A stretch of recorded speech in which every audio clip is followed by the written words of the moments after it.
জামালপুরের বকশীগঞ্জে এলাকাবাসীর উদ্যোগে নিজস্ব অর্থায়নে পাহাড়ি ঝর্ণার বাঁধ মেরামত করা হয়েছে। 23 এপ্রিল বুধবার সাতানীপাড়া গ্রামে সাধারণ মানুষ তাদের নিজেদের প্রচেষ্টায় ঘরবাড়ি ও ফসলি জমি রক্ষার্থে এ ধরনের ব্যতিক্রমী উদ্যোগ নেন।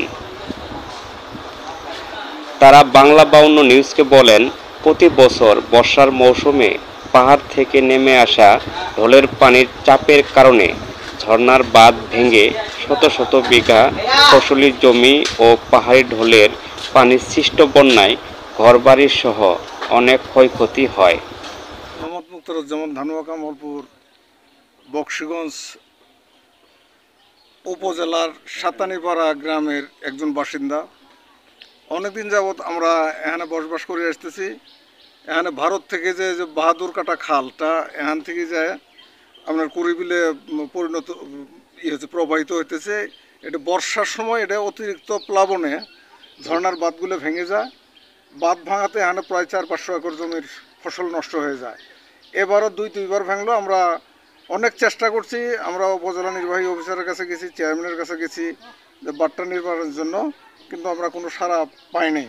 যার জন্য আমরা এলাকাবাসী, গ্রামবাসী নিজেদের উদ্যোগে বাঁধটি বাঁধার জন্য উদ্যোগ নিছি এবং মোটামুটি কমপ্লিট করছি। পরবর্তীতে আমাদের সরকার বা উপজেলা নির্বাহী কর্মকর্তা অর্থাৎ কৃষি কর্মকর্তা যদি এদিকে একটু সুদৃষ্টি দেন এবং বাঁধটি যদি পুনরায় দুই পাশে প্যালাসাইড অথবা গার্ডওয়াল দিয়ে বাঁধটা যদি পুনর্নির্মাণ করে দেয়, তাহলে আমাদের ফসলি জমিগুলো সুন্দরভাবে আমরা কাটতে পারবো এবং পরবর্তীতে আর এটা ভাঙার কোনো সম্ভাবনা থাকবে না। আমি সাতানীপাড়া জামে মসজিদের সম্মানিত ইমাম ও খতিব সাহেব। আমি দীর্ঘদিন যাবৎ ছাত্র অবস্থা থেকে এখানে ছিলাম এবং কর্ম অবস্থায় এখানে নিয়োজিত আছি। আমার দেখা করে ভারত থেকে ঘেঁষে যে ইটা আসছে ঝোড়াটা, এই ঝর্ণার ফলে মানুষের পাশেই আবাদি জমি, ফসলি জমিগুলো প্রায় সময় ক্ষতির সম্মুখীন হয়। এমতো অবস্থায় এলাকার উদ্যোগে প্রশাসনের কাছেও আমরা শরণাপন্ন হই। প্রশাসনের কোনো সারা শব্দ না পেয়ে সেই সুবাদে আমরা এখন নিরুপায় হয়ে গ্রামের মানুষের আয়োজনে আমরা এই বাঁধটা কিছুটা মানে হলেও অন্তত একটু রক্ষার জন্য চেষ্টা চালাচ্ছি।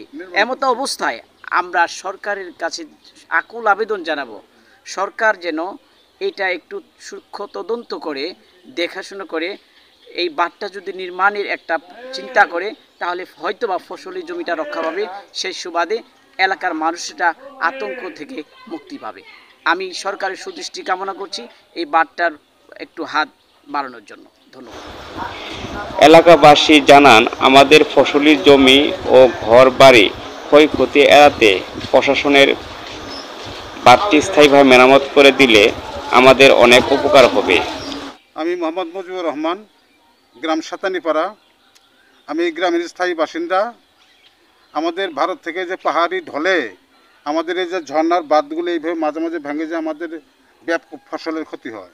এই বাঁধটা ভাঙাতে আমাদের কমপক্ষে 400 একর জমির ফসলের ক্ষয়ক্ষতি হবে এবং বর্ষার সময় এই যে পাহাড়ি ঢলে পানি এসে আবার ধানগুলো প্লাবিত হলে ধান ফসলই নষ্ট হয়ে যাবে।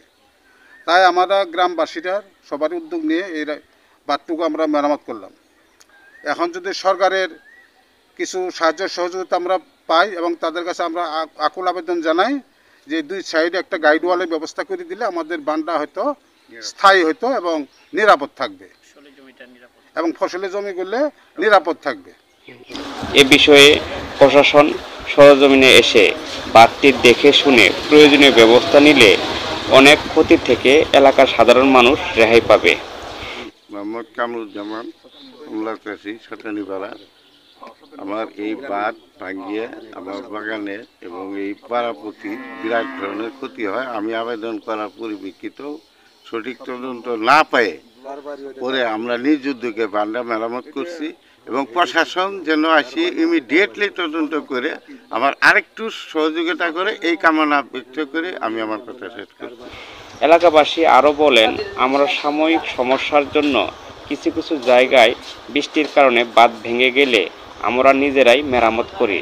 তবে বাঁধটির আশেপাশের যে সকল গ্রাম প্রতি বছর বৃষ্টির সময় বাঁধ ভেঙে ক্ষয়ক্ষতি হয়, তার মধ্যে সাতানিপাড়া, বালুঝুরি, লাউচাপড়া, পলাশতলা, বালুরচর, যদুরচর, ট্যাংরামারি, খামারগেদ্দা, কামালপুর সহ আশপাশের এলাকা প্লাবিত হয়। ভারী বৃষ্টি হলে এই বাঁধ পুনরায় ভেঙে যাওয়ার সম্ভাবনা আছে, তাই দ্রুত ব্যবস্থা গ্রহণে প্রশাসনের সুদৃষ্টি কামনা করছি। মোহাম্মদ ইলিয়াস শাহ, বাংলা52news.com, বকশীগঞ্জ। বাংলা 52 নিউজ, 21 চেতনায় সত্য প্রকাশে অঙ্গীকারবদ্ধ।